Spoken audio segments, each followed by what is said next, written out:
Hi నమస్తే, welcome to popcorn Masti YouTube channel. ఎందరో మహానుభావులు అందరికీ నా వందనాలు. దయచేసి ఈ వీడియోలోకి వెళ్ళే ముందు మా పెద్ద నాయన కోసం ఒక లైక్, సబ్స్క్రైబ్ బటన్ ప్రెస్ చేసి ఆయన దిల్ ఖుష్ చేయండి ప్లీజ్. సో ఈరోజు వీడియో ఏంటంటే దీప్తి సునైనా. తెలుగు ప్రేక్షకులకు అస్సలు పరిచయం అవసరం లేని పేరు. యూట్యూబ్లో షార్ట్ ఫిల్మ్ చేస్తూ ఫేమస్ అయిన దీప్తి సునైనా అదే గుర్తింపుతో బుల్లితెరపై అతిపెద్ద రియాలిటీ షో అయిన బిగ్ బాస్ లో ఛాన్స్ కొట్టేసింది. ఈ విషయాన్ని పక్కకు పెడితే తాజాగా దీప్తి సునైనా కొత్త కార్ కొన్నదన్నమాట.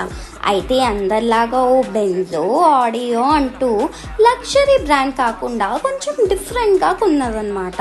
ఆ కార్ పేరేంటంటే టొయాటా హైలెక్స్ కార్ మోడల్ కొన్నదన్నమాట. ఇలాంటి కార్ ఎక్కువ ఫారెన్ లో క్యారివాన్ లాగా కూడా మార్చుకునే ఛాన్స్ ఉంటుంది. ప్రైస్ అక్షరాల 37 లక్షల దాకా ఉంటుందన్నమాట.